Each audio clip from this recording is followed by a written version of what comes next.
നമസ്കാരം, ടാക്ടിക്സിലേക്ക് സ്വാഗതം.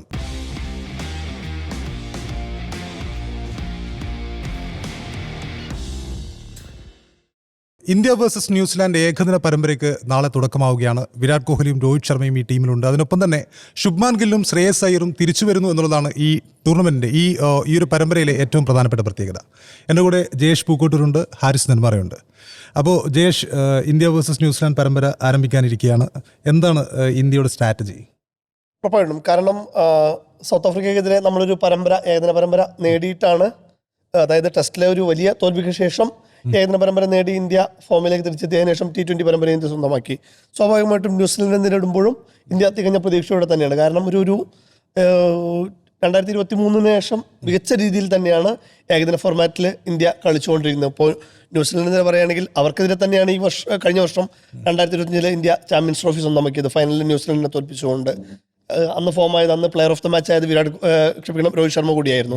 അപ്പോൾ അത്തരത്തിൽ ഇന്ത്യ വലിയ പ്രതീക്ഷയോടെ തന്നെയാണ് ഇറങ്ങുന്നത്. അപ്പോൾ അതിലേക്ക് നോക്കുമ്പോൾ ഒരു എക്സ്പീരിയൻസ്ഡ് ഇന്ത്യയും ഇൻഎക്സ്പീരിയൻസ്ഡ് ന്യൂസിലൻഡും എന്ന് വേണമെങ്കിൽ നമുക്ക് പറയേണ്ടി വരും. കാരണം ന്യൂസിലൻഡിൽ ഇപ്പോൾ ബൗളിങ്ങിലേക്ക് നോക്കുമ്പോൾ അവരുടെ ഏറ്റവും സീനിയർ ആയിട്ടുള്ള ബൗളർ എന്ന് പറയുന്നത് കെയിൽ ജാമിസൺ ആണ്. അദ്ദേഹം ഇന്ത്യക്കെതിരെ 20 ഏകദിനങ്ങളെ കളിച്ചിട്ടുള്ളൂ എന്നുള്ളതിൽ മനസ്സിലാവും ബാക്കിയുള്ള താരങ്ങളുടെ എക്സ്പീരിയൻസ് എന്ന് പറയുന്നത്. മാത്രമല്ല, പക്ഷെ അവർ നല്ല ഫൈറ്റ് കൊടുക്കുന്നു. കാരണം ആ ചാമ്പ്യൻസ് ട്രോഫിക്ക് ശേഷം പിന്നീട് തുടർച്ചയായി 9 മത്സരങ്ങൾ ന്യൂസിലൻഡ് വിജയിച്ചിട്ടുണ്ട്. ഒരു പരമ്പര പോലും കൈവിട്ടില്ല. അതെല്ലാം വൈറ്റ് വാഷ് ആയിരുന്നു എന്നുള്ളതാണ്. അതായത് ഇംഗ്ലണ്ടിനെതിരെ 3-0, പാകിസ്ഥാനെതിരെ 3-0, വെസ്റ്റ് ഇൻഡീസിനെ 3-0. മൈക്കൽ ബ്രൈസ്വെലിൻ്റെ ഒരു ക്യാപ്റ്റൻസി റെക്കോർഡിൽ 100% ആണ് അദ്ദേഹത്തിന് വിന്നിംഗ് പെർഫോമൻസ് എന്ന് പറയുന്നത്.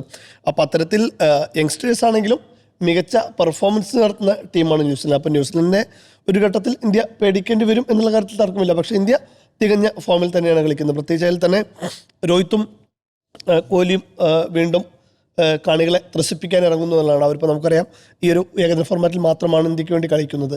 ആ കളിക്കുന്ന ഫോമിൽ അതായത് അവരുടെ ഒരു അവസാന സമയത്ത് ഏറ്റവും പീക്ക് ഫോമിലാണ് കളിക്കുന്നത്.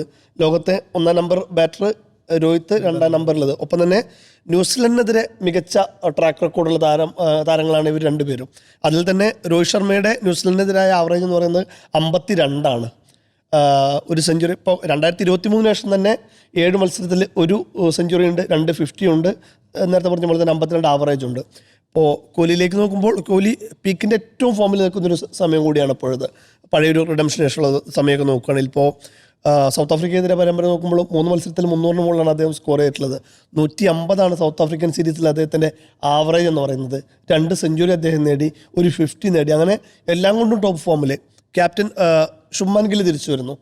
വലിയൊരു ഒരു കൈൻഡ് ഓഫ് നാണക്കേട് എന്നൊക്കെ വേണമെങ്കിൽ പറയേണ്ടി വരും.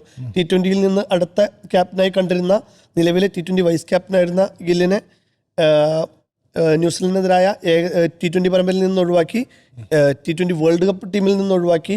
പത്രത്തിൽ അദ്ദേഹത്തിന് ഈ ഏകദിന പരമ്പരയിലേക്ക് വരുമ്പോൾ ഫോം വീണ്ടെടുക്കേണ്ടത് അത്യാവശ്യമാണ്. മാത്രമല്ല, ന്യൂസിലൻഡിനെതിരെ ലോകത്ത് തന്നെ ഏറ്റവും കൂടുതൽ ആവറേജുള്ള താരം ശുഭ്മാൻ ഗില്ലാണ്.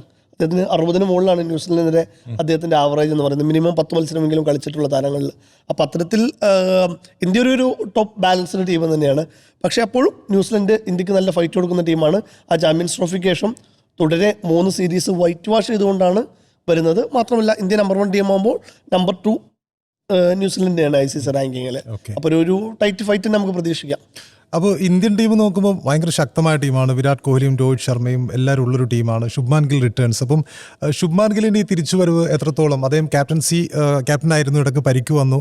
അതിനൊപ്പം കഴിഞ്ഞ സീരീസിൽ KL രാഹുൽ ആയിരുന്നു ക്യാപ്റ്റൻ. അദ്ദേഹം പകരക്കാരനായ ക്യാപ്റ്റനാണെങ്കിൽ കൂടിയും ആ സീരീസ് നമ്മൾ ജയിച്ചു. അപ്പോൾ ശുഭ്മാൻ ഗില്ലിൻ്റെ റിട്ടേൺ എത്രത്തോളം ഇന്ത്യക്ക് ഗുണകരമായിരിക്കും?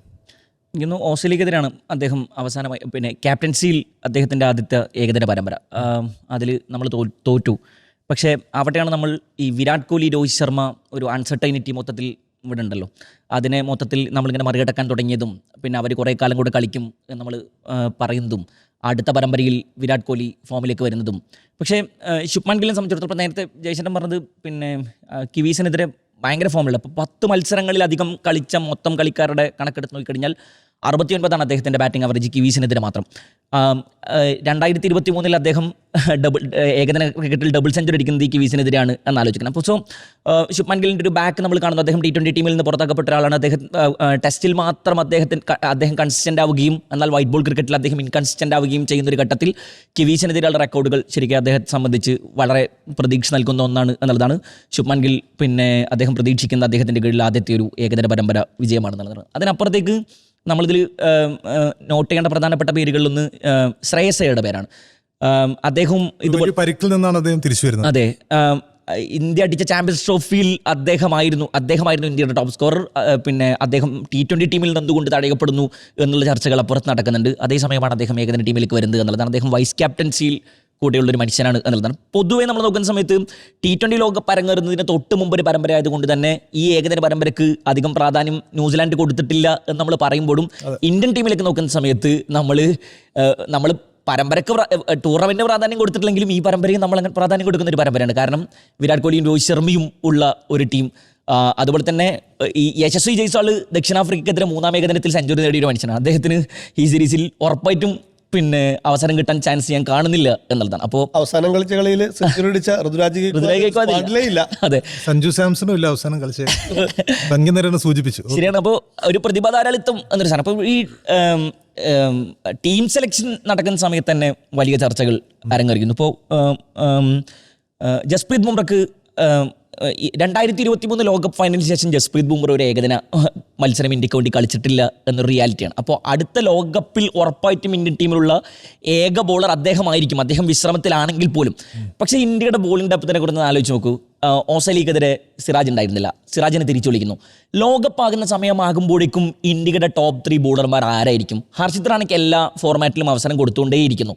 ഹർഷിത് റാണ ഡെലിവറി ചെയ്യുന്നുണ്ടോ ഇല്ലയോ എന്നുള്ളതൊരു വലിയ ചോദ്യമായി കിടക്കുന്നുണ്ട്. ദക്ഷിണാഫ്രിക്കയ്ക്കെതിരെ അദ്ദേഹം പല കളികളിലും നന്നായി അടി കൊടുക്കുന്നത് നമ്മൾ കണ്ടിരുന്നു.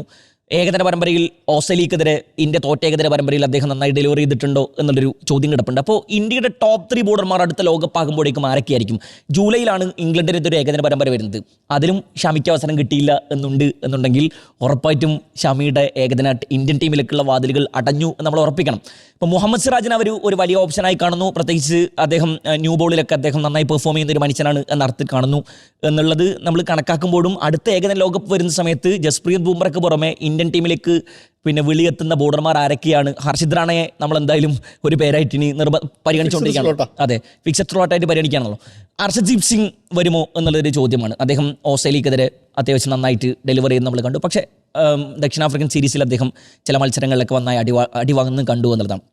ഇനി ശ്രേയസ് അയ്യറിലേക്ക് വരുന്ന സമയത്ത് ശ്രേയസ് അയ്യർ പരിക്കുമാറി വിജയ് ഹസാരെ ട്രോഫിയിൽ നന്നായി മുംബൈക്ക് വേണ്ടി ഡെലിവറി ചെയ്തിട്ടുണ്ട്. അദ്ദേഹം 4th സ്ലോട്ടിൽ ഇന്ത്യക്ക് വേണ്ടി 4 സെഞ്ചുറികൾ അടിച്ചൊരു മനുഷ്യനാണ് അദ്ദേഹം. അപ്പോൾ അതായത് അദ്ദേഹത്തിന് മുകളിൽ വിരാട് കോഹ്ലിയും യുവരാജ് സിംഗും മാത്രമേ ഉള്ളൂ ഇന്ത്യൻ നിരയിൽ 4th സ്ലോട്ടിൽ ഇറങ്ങി ഇത്രയും സെഞ്ചുറികളുള്ള ആൾ എന്ന് പറയുന്നത്. അപ്പോൾ സ്വാഭാവികമായിട്ടും ശ്രേയസ് അയ്യർ 4th സ്ലോട്ടിലേക്ക് വരും. നമ്മൾ ഈ 11ലേക്ക് എടുത്ത് നോക്കിക്കഴിഞ്ഞാൽ ശുഭ്മാൻ ഗില്ലും രോഹിത് ശർമ്മയും തന്നെ ഓപ്പണിംഗ് ചെയ്യും. വിരാട് കോഹ്ലി 1 ഡൗൺ ആയി എത്തും. ശ്രേയസ് അയ്യർ 4th സ്ലോട്ടിൽ സംശയങ്ങൾ ഏതുമില്ല. KL രാഹുൽ വരും.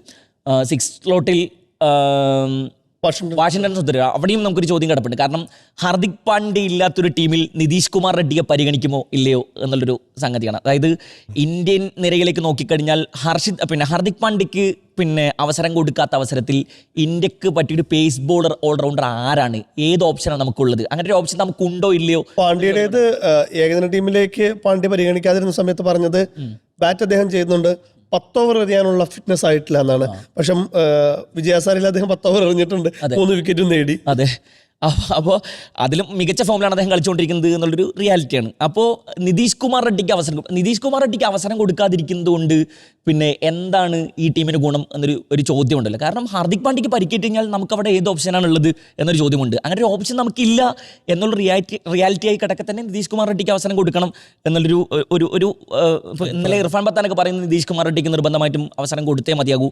അദ്ദേഹത്തെ ഹാർദിക് പാണ്ഡ്യയ്ക്ക് ബാക്കപ്പ് ഓപ്ഷനായിട്ട് നമ്മൾ നിരന്തരം പരീക്ഷിച്ചേ മതിയാവും. പക്ഷേ വാഷിംഗ്ടൺ സുന്ദർ പരിഗണിക്കാൻ നമുക്ക് 3 പേസ് ബോളിംഗ്, നല്ല പേസ് ബോളിംഗ് അറ്റാക്ക് ഓപ്ഷൻ ഉണ്ട്. അപ്പൊ അതായത് ഹർഷദീപ് സിംഗ് കളിക്കും, സിറാജ് കളിക്കും.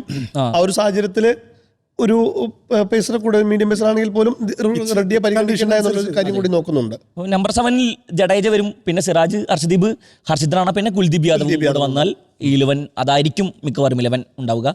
കിവീസ് നിരയിലേക്ക് നോക്കിക്കഴിഞ്ഞാൽ നമുക്കങ്ങനെ അനുഭവ സമ്പത്തില്ലാത്തത് നിരയാണെന്ന് പറയുമ്പോഴും നമ്പർ 3 ബാറ്റ്മാൻ പിന്നെ ഡാരൽ മിച്ചൽ അവരുടെ ടീമിലാണ്. ബ്രൈസ്വെൽ ഉണ്ട്, ഡെവോൺ കോൺവേ കളിക്കുന്നുണ്ട്, കുറേ നല്ല കളിക്കാരുണ്ട് അവരുടെ കയ്യിൽ. ഇപ്പോൾ നേരത്തെ പറഞ്ഞതുപോലെ തന്നെ അവരുടെ ബോളിംഗ് ഡിപ്പാർട്ട്മെൻറ്റ് ഭയങ്കര ഇൻഎക്സ്പീരിയൻസ്ഡ് ആണ്. നേരത്തെ ജാമിസനെ പോലെ 20 മാച്ചൊക്കെ അദ്ദേഹം ആകെ 20 ഏകദിനങ്ങളെ കളിച്ചിട്ടുള്ളൂ. ഇന്ത്യക്കെതിരെ എന്നല്ല, അദ്ദേഹം ആകെ 20 ഏകദിനങ്ങളെ കളിച്ചിട്ടുള്ളൂ. അദ്ദേഹമാണ് അവരുടെ ഏറ്റവും എക്സ്പീരിയൻസ്ഡ് ആയിട്ടുള്ള ബോളർ. അപ്പോൾ സ്വാഭാവികമായിട്ടും ഇന്ത്യ സിമ്പിളായിട്ട് ഈ സീരീസ് വൈറ്റ് വാഷ് ശരിക്കും അവർക്ക് എക്സ്പീരിയൻസ്ഡ് ബോളേഴ്സ് ഇല്ല എന്നുള്ളതാണ്. കാരണം ടിം സൗത്തിയും ടെൻ ബോൾട്ടൊന്നും അവൈലബിൾ, ടെൻ സൗത്തി വിരമിച്ചു, 10 ബോൾട്ട് അവൈലബിൾ അല്ല. അപ്പം അങ്ങനെ നോക്കുമ്പോൾ അവർക്ക് മൊത്തത്തിൽ നോക്കുമ്പോൾ അവർ കൃത്യമായിട്ടൊരു പേസ് ബോളിംഗ് എന്ന് പറയുമ്പോൾ ഇപ്പം കുറച്ച് ശോകമാണ്. അതിൽ കിട്ടാവുന്നതിൽ വെച്ച് ഏറ്റവും മികച്ച ബോളർ ജാമിസൺ തന്നെയാണ്. അല്ലാതെ പിന്നെ ഈ മൊത്തത്തിൽ നോക്കുമ്പോൾ അവരിതിനെ എങ്ങനെ സമീപിച്ചു എന്നുള്ളതും പ്രധാന. അവരൊരു റിഡംഷൻ ലെവലിലാണ് നിൽക്കുന്നത്. ഒരു അടുത്തൊരു ജനറേഷൻ കയറി വരട്ടെ എന്നുള്ള രീതിയിലുള്ള ഒരു കൃത്യസമയത്തുള്ളൊരു ഇടപെടലാണ് ന്യൂസിലൻഡ് നടത്തുന്നത്. അതിനുള്ള റിസൾട്ട് അവർ ലഭിക്കുന്നുണ്ട്. നേരത്തെ നമ്മൾ പറഞ്ഞ പോലെ തന്നെ തുടർച്ചയായി ആ ചാമ്പ്യൻസ് ട്രോഫിക്ക് ശേഷം തുടർച്ചയായി 3 സീരീസ് അവർ വൈറ്റ് വാഷ് ചെയ്തു എന്നുള്ളതാണ്. അതും മോശം ടീമുകൾക്കെതിരെയല്ല. അതിൽ പിന്നെയും കുറച്ചൊരു ശരാശരി എന്ന് പറയാവുന്ന ടീം വെസ്റ്റ് ഇൻഡീസ് മാത്രമേ ഉണ്ടായിരുന്നുള്ളൂ. പാകിസ്ഥാൻ ODI സ്ക്വാഡിലെ മികച്ച ടീമാണ്, ഇംഗ്ലണ്ട് മികച്ച സ്ക്വാഡാണ്. അവർ രണ്ടുപേരെയും 3 ടീമിനെയും വൈറ്റ് വാഷാണ് ചെയ്തിട്ടുള്ളത്. ഇംഗ്ലണ്ട് തോപ്പിച്ചത് ഇംഗ്ലണ്ടിന്റെ താരങ്ങൾ കഴിഞ്ഞ ദിവസം ഒരു വാർത്ത വന്നിരുന്നു, ഒരു മദ്യപിച്ച് മതോന്മത്തിനായി നിന്നത് കൊണ്ടാണെന്നുള്ളൊരു വാർത്ത ഉണ്ടായിരുന്നു. ഹാരി ബ്രൂക്കൊക്കെ ഈ ന്യൂസിലാൻഡ് പര്യടനത്തിന്റെ തലേന്നാണ് ചെന്നിട്ട് ബാർന്ന് പ്രശ്നമാക്കിയതും പിന്നെ ബൗൺസേഴ്സ് പിടിച്ച് അടിച്ചതും അതിനുശേഷം 30,000 പൗണ്ടൊക്കെ പിഴയൊക്കെ അടക്കേണ്ടി വന്നൊരു സിറ്റുവേഷൻ ഉണ്ടായിരുന്നു. വിഷമം വന്നിട്ടാ.